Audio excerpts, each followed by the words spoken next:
L'intolérance au gluten. Avec mes invités, on fait le point sur une maladie devenue phénomène de société.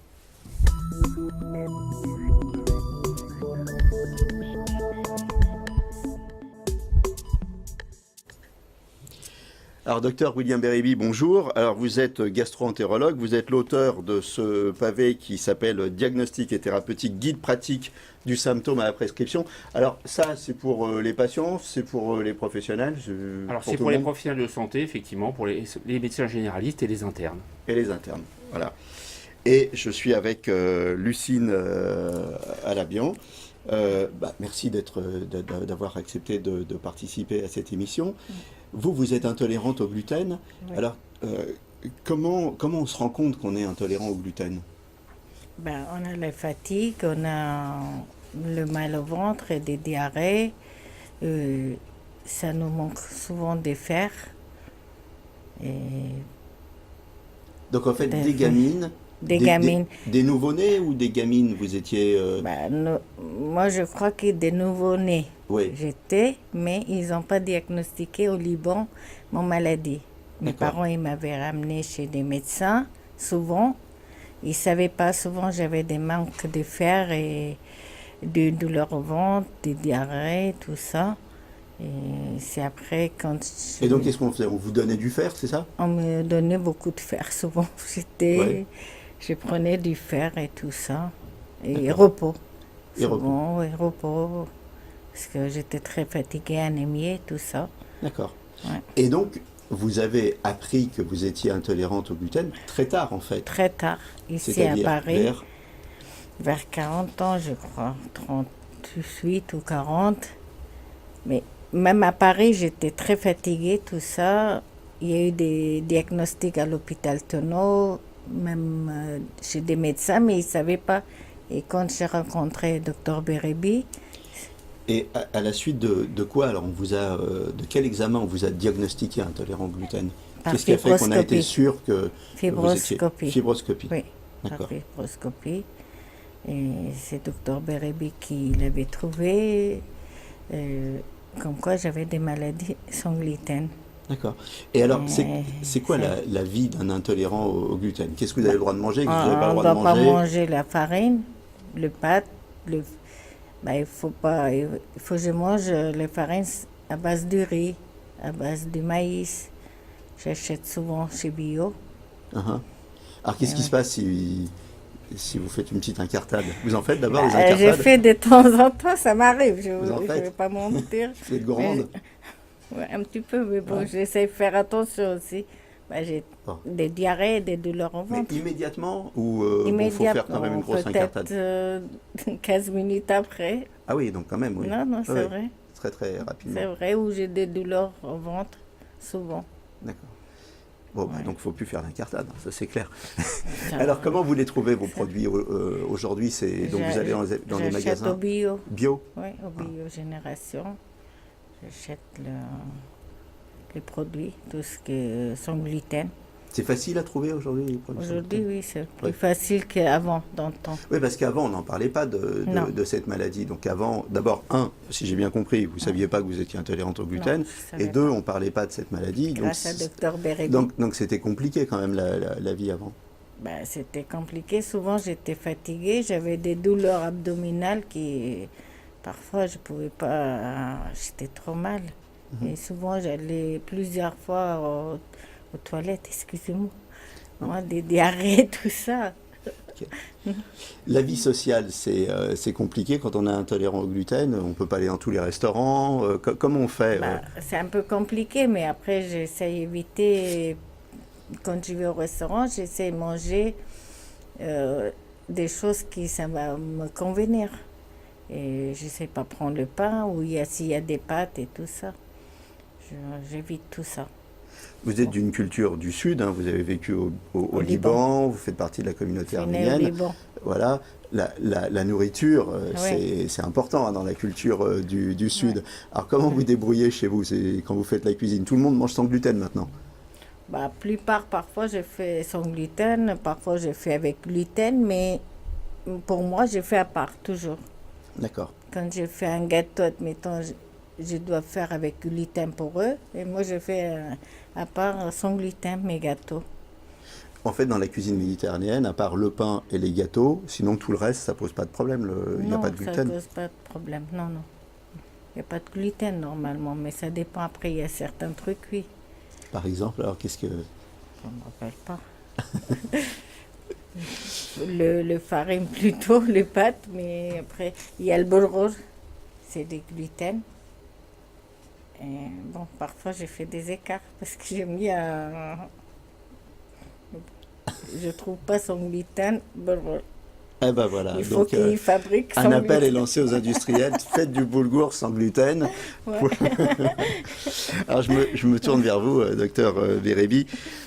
L'intolérance au gluten, donc c'est aussi ce qu'on appelle une maladie cœliaque. Alors qu'est-ce que c'est? Oui, ce sont des synonymes, maladie cœliaque, intolérance au gluten. Donc en fait c'est une réaction auto-immune, mais d'hypersensibilité retardée, qui entraîne une atteinte intestinale. Alors, on reprend. Auto-immune, hypersensibilité retardée. Auto-immune, c'est l'organisme qui... C'est le système immunitaire qui s'emballe, c'est ça? Alors, tout le monde ne fait pas une maladie cœliaque, tout le monde mange du gluten ou quasiment, mais seule une partie des gens vont développer la maladie.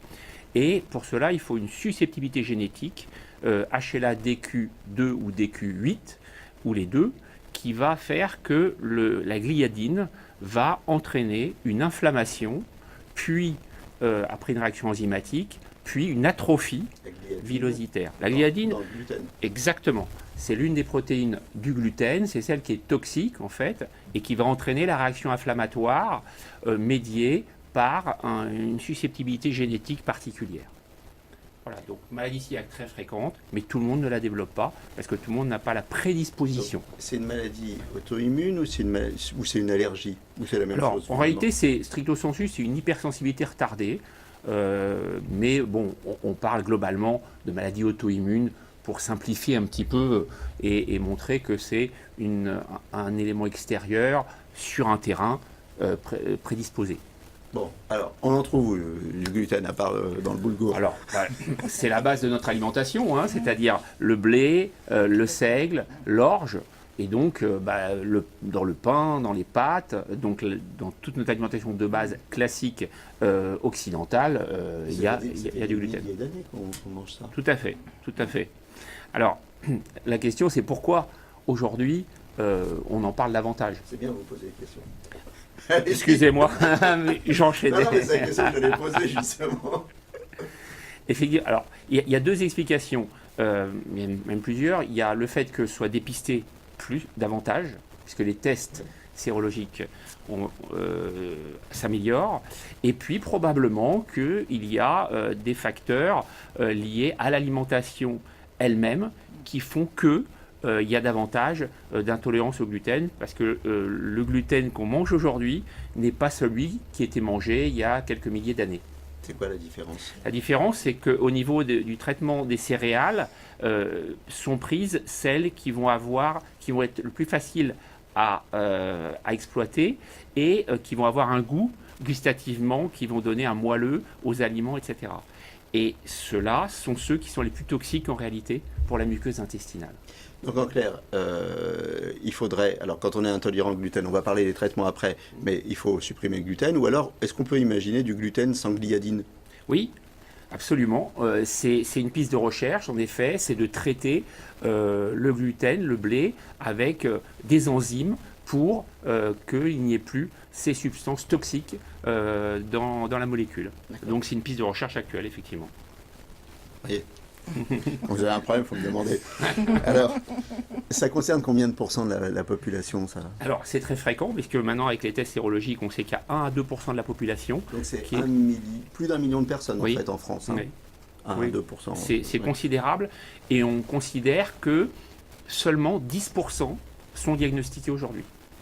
C'est-à-dire, il y aurait 80-90% des gens ayant une intolérance au gluten et ne le sachant pas. Qui est touché? Les hommes, les femmes à égalité ou... Alors, il y a un peu plus les femmes, il y a un ratio de 2 pour 1 pour les femmes.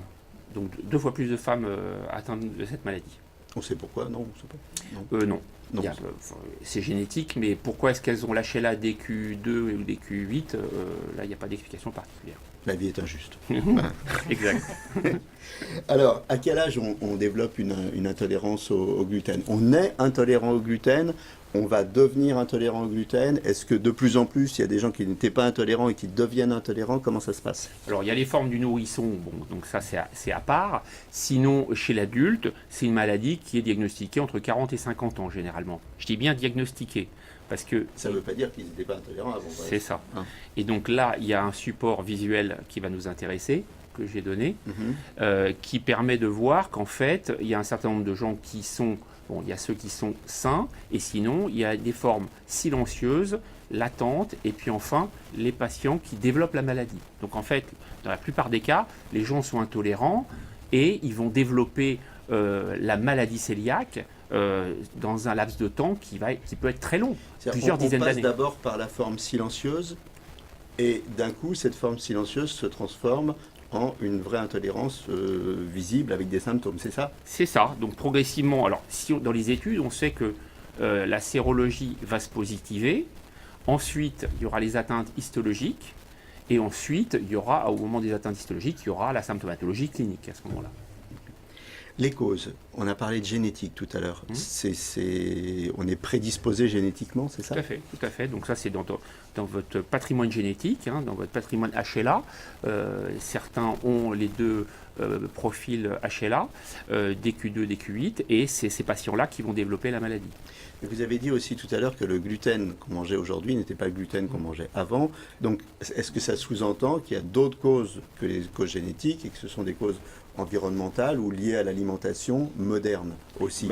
C'est lié au traitement différent du blé par rapport à ce qui se faisait avant. Donc, la sélection des produits du blé a fait que ceux qui sont consommés aujourd'hui et qui sont présents dans l'alimentation, ça c'est extrêmement important de le comprendre, sont plus toxiques que ceux qui auraient été exploités il y a plusieurs milliers d'années. Donc effectivement, ça explique aussi pourquoi il y a plus de maladies cœliaques aujourd'hui. Les symptômes qui doivent nous alerter. Alors, il y a des symptômes digestifs et non digestifs, si j'ai bien compris. C'est ça. Donc, alors au niveau digestif, il faut être très vigilant parce qu'en fait, la plupart du temps, ce sont des formes atypiques, des formes frustres, avec des douleurs abdominales ou des troubles du transit. D'ailleurs, ça peut être de la constipation ou de la diarrhée. Et il peut y avoir aussi comme mode de révélation, qui est à connaître, c'est une élévation isolée des transaminases. Alors, le temps est passé très très vite, on arrive quasiment au terme de cette émission. Pour les gens qui ne sont pas des réels intolérants au gluten, est-ce que ça pose un problème de manger sans gluten? Alors, pas vraiment. Donc, le traitement, c'est le régime sans gluten strict, à vie, pour éviter le développement de certaines complications, notamment de certains cancers de l'intestin grêle. Maintenant, on sait aussi qu'il y a des gens qui ne sont pas intolérants, qui n'ont pas la maladie, mais qui sont améliorés par un régime sans gluten. C'est ce qu'on appelle les gens hypersensibles au gluten. Aujourd'hui, alors, vous vivez sans gluten. Ça va bien aujourd'hui? Ça va bien. Très ça bien. Va bien. Depuis que, ouais. Bon, alors, très, très plus bien. d'incartade, on est d'accord. Oh, de temps en temps, ça fait du bien. De temps en temps, ça fait du bien, ça fait partie de la vie. Je vous remercie tous les deux d'être venus. Merci. Et je rappelle donc votre ouvrage. Voilà, à très bientôt dans Capital Santé.